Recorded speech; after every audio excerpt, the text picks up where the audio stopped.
Vous voulez mettre en place un money management fiable? Vous voulez connaître des stratégies de trading simples mais efficaces? Alors achetez mon dernier livre Maîtriser la bourse, un livre indispensable pour réussir en bourse.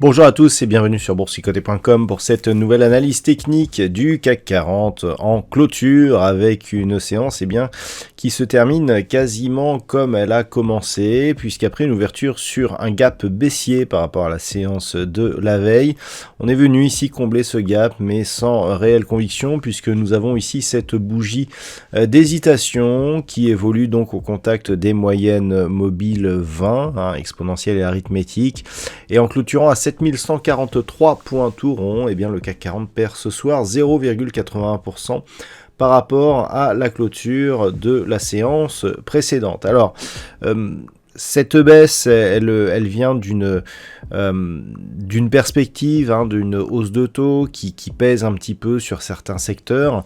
On peut noter d'ailleurs EDF, qui suite à des annonces gouvernementales a perdu près de 25% par rapport à la séance précédente, donc en séance, EDF est remonté, mais on a eu un gros dévissage de cette valeur, et une baisse du marché qui a surtout atteint les valeurs technologiques, et un mouvement qui, alors on l'avait vu d'un point de vue un peu plus court terme sur l'analyse de ce matin, prend le chemin ici d'une dynamique baissière, puisqu'ici on peut regarder, on a une impulsion ici, un rebond qui se fait sur des bougies d'hésitation, et un retour ici des cours avec des cours qui s'inscrivent désormais, et une bougie qui s'inscrit sous la moyenne mobile 20 exponentielle. Alors c'est pas encore très net, c'est pas encore confirmé, mais attention, la semaine prochaine on pourrait bien avoir ici la matérialisation de la poursuite de ce mouvement baissier. En attendant, au niveau des indicateurs, donc on a toujours une dynamique baissière au sens des histogrammes du MACD. Vous voyez que la ligne de tendance que j'avais tracée ici sur cet indicateur, elle est assez intéressante, elle agit quasiment comme une zone de support sur les cours. On a ici la rupture donc de cette ligne, on revient ici en rebond, on teste cet ancien support comme zone de résistance, et puis on commence à s'écarter. Donc on le voit sur le RSI, clairement, la rupture ici de la dynamique haussière, elle est confirmée, et même si on pourrait dire que l'on se stabilise actuellement, on voit que le retournement est en cours, d'autant plus nous avions une divergence baissière sur cette évolution, on le voit ici sur une vue un peu plus éloignée, avec cette succession ici de points hauts sur le RSI, alors que depuis ce point haut, on avait marqué sur les cours un nouveau plus haut significatif. Donc, ces éléments contribuent, je dirais, à vérifier l'affaiblissement de la dynamique moyen terme, et si on venait à casser ici cette zone, on pourrait bien avoir un mouvement qui pourrait avoir un peu plus d'impact sur la tendance moyen terme. Avant d'aller plus loin, je vous propose une vue sur le marché en hebdomadaire, comme tous les vendredis. Alors, sur l'hebdomadaire, c'est-à-dire sur une vue moyen terme, on est encore sur une dynamique qui globalement reste haussière. On a eu des contacts ici sur la moyenne mobile 20 exponentielle, on a eu une impulsion haussière et une petite phase de consolidation. La phase de consolidation, par contre, en hebdomadaire, elle est confirmée. La semaine dernière, j'attirais votre attention sur le côté assez hésitant de cette bougie, vous indiquant même que si on ouvrait ici sur des niveaux proches des 7000, entre 7150 et 7200, avec une grosse conviction baissière qui revenait par exemple sur les 7080, on pouvait avoir une configuration de retournement. Là, on a une configuration de retournement, mais qui est moins forte. Certes, le corps de la bougie de cette semaine avale totalement le corps de la bougie précédente. Ce n'est pas réellement un avalement, on a ici des plus hauts et des plus bas qui sont inférieurs à ceux de la semaine précédente. Donc on a juste un signal de consolidation avec comme objectif ici principal, donc sur cette vue hebdomadaire, la zone des 7080 points. Une rupture de cette zone pourrait nous ramener ici sur la zone des 6895 points, zone sur laquelle évolue actuellement la moyenne mobile 20 exponentielle sur cette vue hebdo.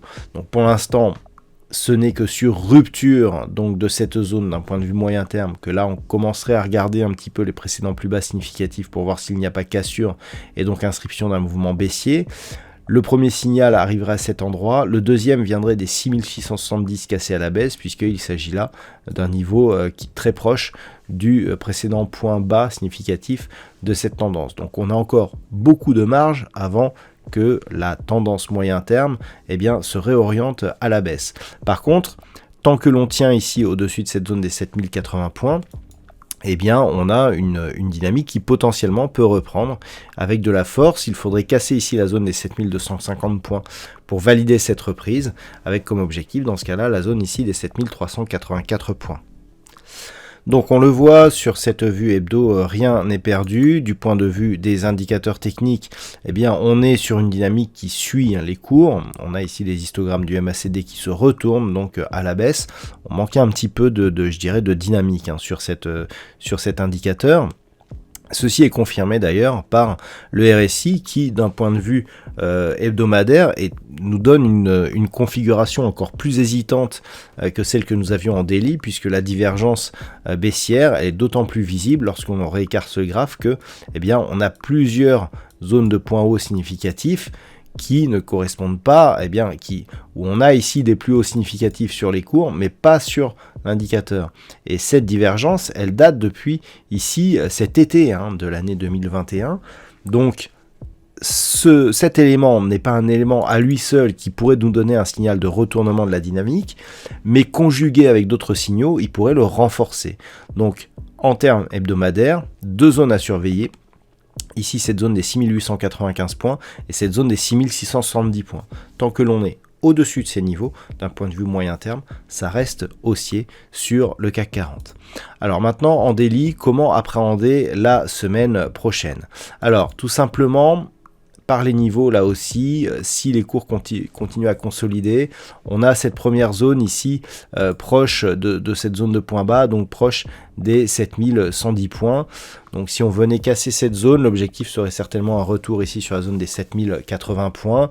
Et sur cette zone des 7080 points, qui est un niveau intermédiaire, là on déclencherait, je dirais, un signal assez court terme pour continuer ici en direction de la zone des 7015 points.